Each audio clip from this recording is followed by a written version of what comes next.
بسم اللہ الرحمن الرحیم، السلام علیکم۔ دیسی ٹی وی USA کے ساتھ میں ہوں تابندہ گل۔ آئیے نظر ڈالتے ہیں اب تک کی اہم خبروں پر۔ روسی حملوں کا مقابلہ کرنے کے لیے امریکہ کا یوکرین کو پیٹریاٹ ایئر ڈیفنس سسٹم دینے کا اعلان۔ امریکہ کی تارکین وطن کے خلاف مزید سخت پالیسی، 6 گھنٹے کے نوٹس پر ملک بدر کرنے کا فیصلہ۔ سکھ فار جسٹس کا صدر ٹرمپ کو خراج تحسین پیش کرنے کے لیے دعائیہ تقریب کا اعلان۔ پاک بھارت جنگ میں حالیہ دہائیوں کی شدید فضائی لڑائی ہوئی ہے، فرانسیسی صدر کا اعتراف۔ اور انگلینڈ اور بھارت کے درمیان لارڈز ٹیسٹ دلچسپ مرحلے میں داخل۔ یہ تھی ہیڈ لائنز، بڑھتے ہیں خبروں کی تفصیلات کی جانب۔ ناظرین، یہاں پہ آپ کو ایک اہم خبر سے آگاہ کرتے ہیں کہ امریکی صدر ڈونلڈ ٹرمپ نے روسی حملوں سے مقابلے کے لیے یوکرین کو پیٹریاٹ ایئر ڈیفنس سسٹم فراہم کرنے کا اعلان کیا ہے۔ غیر ملکی خبر رساں ایجنسی کے مطابق امریکی صدر ڈونلڈ ٹرمپ نے اتوار کو اعلان کیا کہ امریکہ یوکرین کو پیٹریاٹ ایئر ڈیفنس سسٹمز فراہم کرے گا تاکہ وہ روسی حملوں کا مقابلہ کر سکے۔ ٹرمپ نے کہا کہ ہم یوکرین کو پیٹریاٹ دفاعی سسٹم بھیجیں گے جن کی انہیں اشد ضرورت ہے۔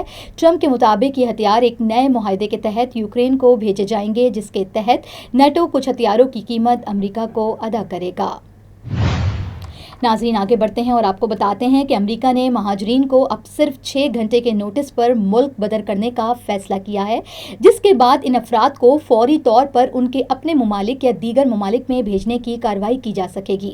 یہ اقدام سپریم کورٹ کے حالیہ فیصلے کے بعد ممکن ہوا ہے جس نے مہاجرین کو ملک بدر کرنے کے عمل کو مزید آسان بنا دیا ہے۔ امریکی محکمہ برائے امور مہاجرین کے ڈپٹی ڈائریکٹر نے محکمے کے عملے کے لیے جاری کردہ ایک اعلامیہ میں کہا ہے کہ سپریم کورٹ کے فیصلے کی روشنی میں مہاجرین کو ملک بدر کرنے کے لیے اب معمول کے حالات میں 24 گھنٹے کے بجائے صرف 6 گھنٹے کا نوٹس دیا جائے گا۔ تاہم اگر ہنگامی حالات پیش آئیں تو یہ عمل فوری طور پر اور اس سے بھی مزید کم وقت میں انجام دیا جا سکے گا۔ ناظرین، آپ کو بتاتے ہیں کہ سکھ فار جسٹس نے امریکی صدر ڈونلڈ ٹرمپ کو خراج تحسین پیش کرنے کے لیے ایک دعائیہ تقریب منعقد کرنے کا اعلان کیا ہے۔ یہ تقریب 17 اگست کو واشنگٹن میں منعقد کی جائے گی اور اس میں خاص طور پر صدر ٹرمپ پر قاتلانہ حملے کی ناکام کوشش کے 1 سال مکمل ہونے پر ان کی ثابت قدمی اور حوصلے کو سراہا جائے گا۔ سکھ فار جسٹس کے رہنما گروپ نے اپنے اس تقریب کے حوالے سے کہا ہے کہ صدر ٹرمپ کی ثابت قدمی اور حوصلہ قابل ستائش ہے اور ہم اس دن کو یاد کرتے ہیں جب وہ اپنے دشمنوں کے مقابلے میں اپنی جرأت کے ساتھ کھڑے ہوئے۔ یہ دعائیہ تقریب 17 اگست کو خالصتان ریفرنڈم کے لیے ہونے والی ووٹنگ کے آغاز کے ساتھ شروع ہوگی، جس میں سکھ ووٹر بھارت کے زیر قبضہ پنجاب کی آزادی کے حق میں اپنے ووٹ کا حق استعمال کریں گے۔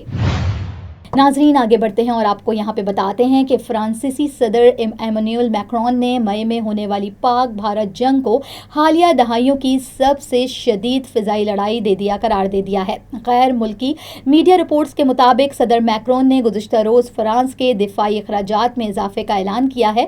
انہوں نے 2030 کے طے شدہ منصوبے سے 3 سال پہلے 2027 تک دفاعی اخراجات دگنا کرنے کا عزم ظاہر کیا ہے، جبکہ 2017 میں فرانس کے فوجی بجٹ کا حجم 32 ارب یورو تھا، جسے 2027 تک 64 ارب یورو تک بڑھانے کا منصوبہ بنایا گیا ہے۔ ملکی دفاعی بجٹ پر گفتگو کرتے ہوئے صدر میکرون نے پاکستان اور بھارت کے درمیان مئی میں ہونے والی جھڑپوں کا تذکرہ کیا ہے اور اسے حالیہ دہائیوں کی سب سے شدید فضائی لڑائی قرار دے دیا ہے۔ انہوں نے کہا ہے کہ گزشتہ چند ماہ میں عالمی سطح پر مختلف جنگوں اور تنازعات کے پھیلاؤ کا مشاہدہ کیا گیا ہے، جن میں ایران پر بمباری، بھارت اور پاکستان کے درمیان فضائی جھڑپیں اور یوکرین جنگ شامل ہے۔ ناظرین، آخر میں آپ کو بتاتے ہیں کہ انگلینڈ اور بھارت کے درمیان جاری لارڈز ٹیسٹ دلچسپ مرحلے میں داخل ہو گیا ہے۔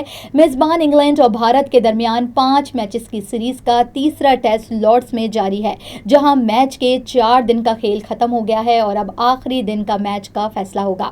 بھارت نے چوتھے روز کے اختتام پر انگلینڈ کے 193 رنز کے ہدف کے تعاقب میں 4 وکٹ پر 58 رنز بنا لیے ہیں۔ آخری دن کا میچ دلچسپ مرحلے میں داخل ہو چکا ہے، جبکہ بھارت کو میچ میں کامیابی کے لیے مزید 135 رنز کی ضرورت ہے تو انگلینڈ کو جیت کے لیے 6 وکٹیں درکار ہیں، جبکہ بھارت کی جانب سے کے ایل راہل 33 رنز کے ساتھ ناٹ آؤٹ ہیں۔ واضح رہے کہ لارڈز ٹیسٹ کی پہلی اننگز میں انگلینڈ نے 387 رنز بنائے تھے، جس کے جواب میں مہمان بھارتی ٹیم بھی 387 رنز پر آؤٹ ہوئی تھی اور پہلی اننگز میں کوئی بڑھتری حاصل نہیں کر سکی تھی، جبکہ میچ کے چوتھے روز انگلینڈ کی ٹیم دوسری اننگز میں 192 رنز پر آؤٹ ہو گئی ہے اور یوں بھارت کو میچ جیتنے کے لیے 193 رنز کا ہدف ملا تھا۔ میزبان انگلینڈ اور بھارت کے درمیان 5 میچز کی سیریز کا یہ تیسرا ٹیسٹ ہے، جبکہ سیریز 1-1 سے برابر ہے۔ ناظرین، اب تک کے لیے اتنا ہی، ملتے ہیں اگلے بلیٹن میں کچھ مزید خبروں کے ساتھ۔ دیکھتے رہیے دیسی T V USA، DTV NN، ہمارا OTT plate form DTV Flix، جہاں آپ 3000 سے زائد چینل دیکھ سکتے ہیں۔ So stay tuned and stay with us.